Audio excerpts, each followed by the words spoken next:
subscribe button. And if you've been here before, thanks for coming back. Happy New Year, you guys. I know y'all probably like, girl, you've been missing the action. This I know, but we gonna get into that a little later. But anywho, I had to get on here and talk to you guys about a film that I just saw called Megan is Missing. I've been obsessed with TikTok for like the last 2 or 3 months, and I saw everybody's reaction to this film. So I'm like, what is the big deal? People were having nervous breakdowns, people were crying, people were devastated. They actually let you know in the film, you have like 4 seconds to turn your head. I think it says photo 1, and it gives you an opportunity to turn your head. But I'm just gonna jump right into the review. So it's a psychological thriller, horror slash drama. It came out in like 2011 from this director named Michael Goy. I think I'm saying his last name right. Forgive me if I'm not. But it takes place in like 2007 with 2 friends named Megan and Amy. And I think they're around the ages like 14, 15.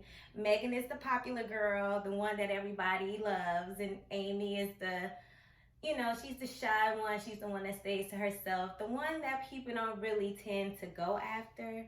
So they're best friends, but they have totally different lives.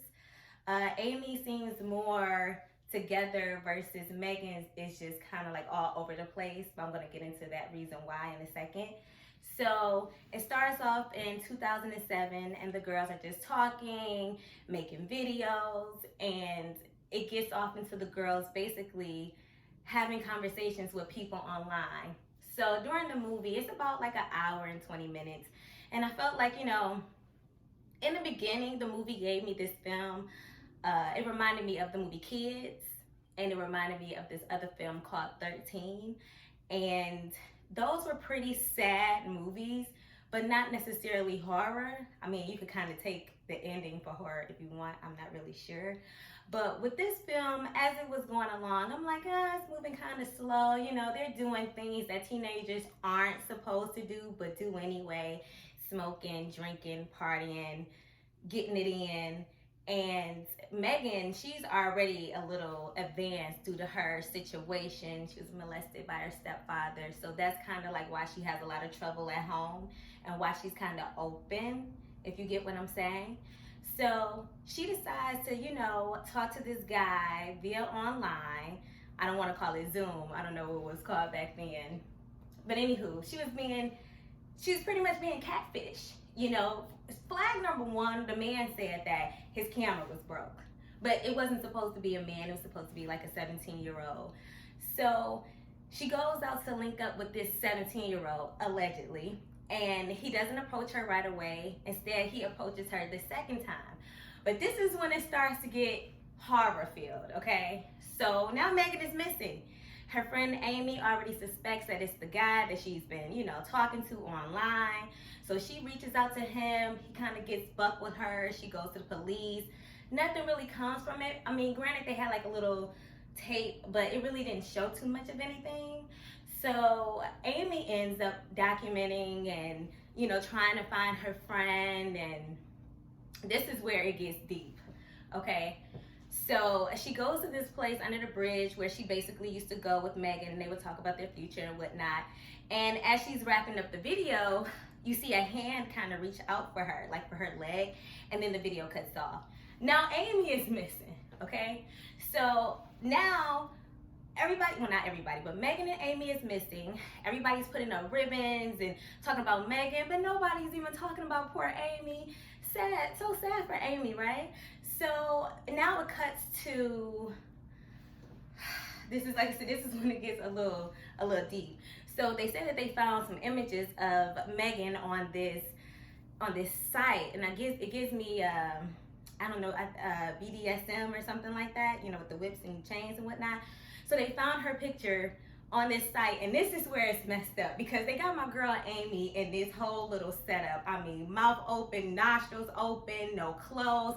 Completely disturbing. I couldn't imagine seeing somebody that I love in a situation like that, knowing that they were kidnapped, because oh my God, okay? I see why everybody was so upset. So Amy is now kidnapped as well. She's in like this dungeon, like this cellar. The man comes in, makes her beg for her teddy bear, and got her eating dog food, acting crazy. So he brings this barrel out and he tells her to get in. And oh my God, spoiler alert, it's your girl Amy in there. Oh, she looks terrible. She's like deteriorating.